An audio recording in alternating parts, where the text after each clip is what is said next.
My job was really to use my staff and to identify countries with resources our corporations want, like oil, minerals, and such things, and then arrange a huge loan to that country from the World Bank or one of its sister organizations. But the money didn't go to the country. Instead, it went directly to our own corporations, U.S. corporations, to build big infrastructure projects in those countries, things like power plants and industrial parks and highways and ports that benefited, first of all, our companies that made huge profits off these things. And second of all, a few wealthy families in these countries. But the problem was that the loans also the collateral for the loan was the resources that were still under the ground, usually, like oil, that had been exploited.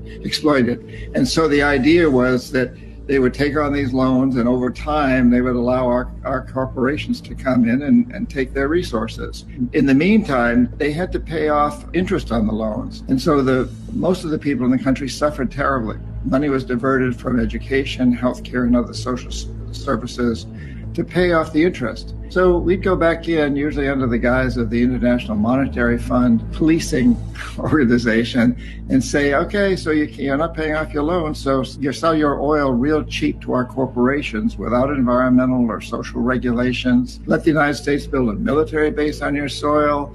Privatize your businesses, your public sector businesses, your education system, your water and sewage systems, et cetera, and sell them to our investors cheap. Vote with us on the next United Nations vote against Cuba or whatever. So it was really, it truly is a form, it still goes on, of colonialism, but as you pointed out, typically without the military. Although the threat of military intervening is always sort of lurking in the background.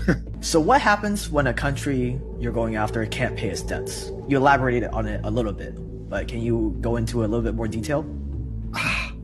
We're so happy.